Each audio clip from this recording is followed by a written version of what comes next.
আওয়ামী লীগের রাজনৈতিক অবস্থা যখন একেবারে তথৈবচ, তাদের নেতারা বিদেশে পালিয়ে রয়েছেন, শীর্ষ নেত্রী সেই 5 আগস্টেই ভারতে চলে গেছেন, এরকম অবস্থায় শুধুমাত্র তৃণমূলের আওয়ামী লীগ ছাড়া যারা নেতৃত্বের পর্যায়ে তারা হয় দেশের বাইরে অথবা জেলখানায় রয়েছে।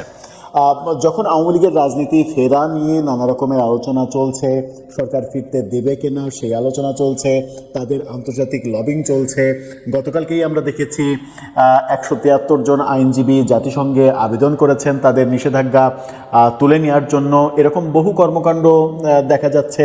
আন্তর্জাতিক বিভিন্ন সংস্থার এই ব্যাপারে তাদের বক্তব্য দেখা যাচ্ছে। এরকম একটা পর্যায়ে একটা নতুন ধরনের খবর আমরা দেখলাম গণমাধ্যমে, এবং ঘটনাটা ঘটেছে বাংলাদেশের লক্ষ্মীপুরে। অন্যরকম একটা শপথ নেওয়ার ঘটনা ঘটেছে। আওয়ামী লীগ যুবলীগের নেতাকর্মীরা তারা শপথ নিয়েছে। সেই শপথের মাধ্যমে তারা নতুন একটা বার্তা দিতে চেয়েছে। হঠাৎ করে এই শপথ যে প্রক্রিয়া, এটা হয়তো আওয়ামী লীগের নেতাকর্মীদের, অন্যান্য সারা দেশের নেতাকর্মীদের উদ্বুদ্ধ করতেও পারে।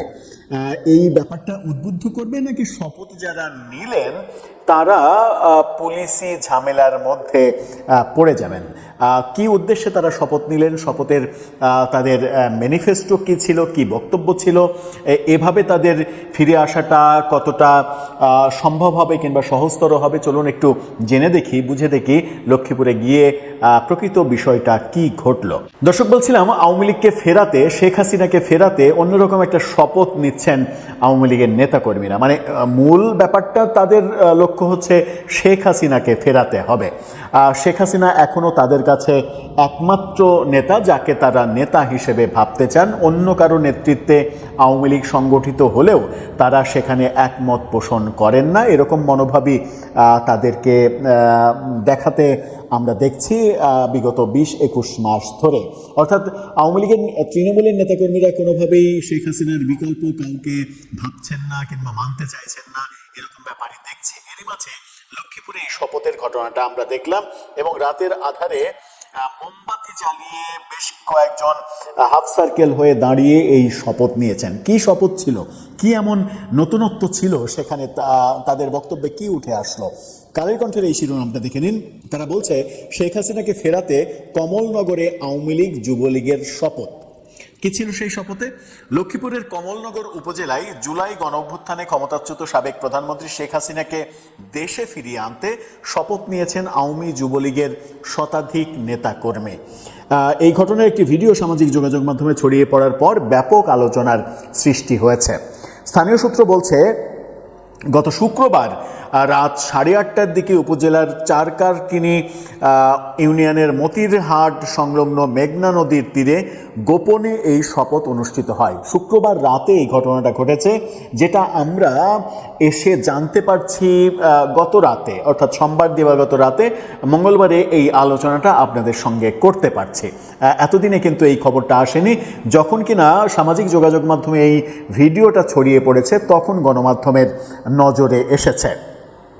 সেখানে বলা হচ্ছে যে, স্থানীয় সূত্র বলছে যে রাত 8টার দিকে উপজেলার এই মতিরহাট সংলগ্ন মেঘনা নদীর তীরে এই ঘটনা ঘটে। এতে নেতৃত্ব দেন স্থানীয় যুবলীগ নেতা জহিরুল ইসলাম রিয়াদ ভান্ডারী।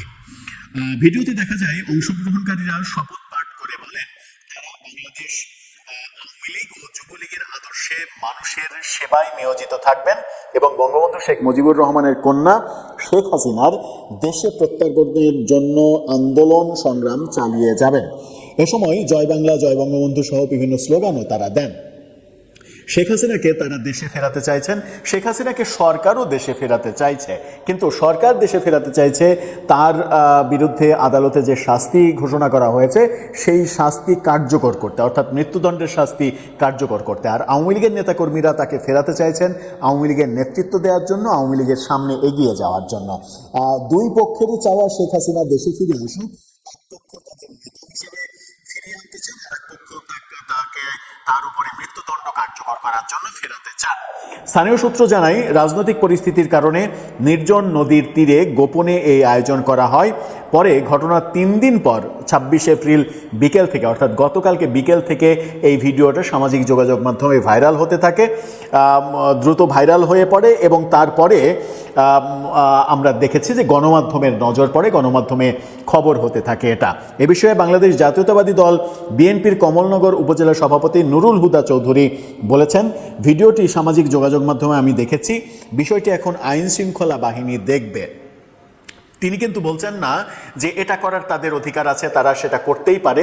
তিনি বলছেন যে তিনি দেখেছেন, এটা আইন শৃঙ্খলা বাহিনী দেখবে। তার মানে হচ্ছে যে যারা এই ভিডিওতে আছেন তাদের উপরে এখন একটা দুর্যোগ নেমে আসার সম্ভাবনা রয়েছে। অন্যদিকে এই বিষয়ে বক্তব্য জানতে কমলনগর থানার ভারপ্রাপ্ত কর্মকর্তা ওসি ফরিদুল আলমের সঙ্গে যোগাযোগের চেষ্টা করা হলেও তাকে পাওয়া যায়নি, অর্থাৎ পুলিশের বক্তব্য পাওয়া যায়নি। বিএনপির স্থানীয় নেতা বলেছেন যে এটা আইন শৃঙ্খলা রক্ষাকারী বাহিনী দেখবে।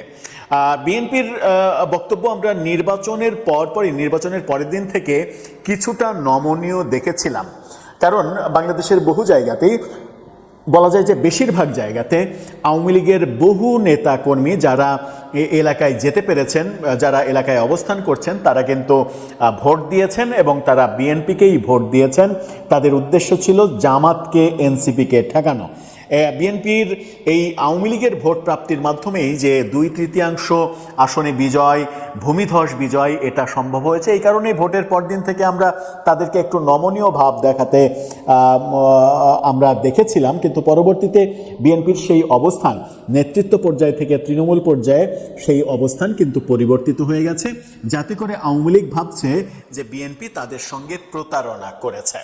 এখন দেখার বিষয়, এই যে ঘটনা, এই যে শপথ, তারা শপথ নিল যে যে কোনো মূল্যে তারা শেখ হাসিনাকে দেশে ফিরিয়েই ছাড়বেন, এই ঘটনা আওয়ামী লীগের তৃণমূলের নেতাকর্মীদেরকে কিভাবে প্রভাবিত করে, কিংবা এই ঘটনা ঘটানোর ফলে তারা নিজেরাই এখন বিপদে পড়ে যান কিনা। দর্শক, আপনার কাছে কি মনে হয়, এটা কি আওয়ামী লীগকে উদ্বুদ্ধ করবে নাকি তাদেরকে বিপদে ফেলবে? আপনার মতামত জানিয়ে লিখতে পারেন আমাদের কমেন্ট বক্সে।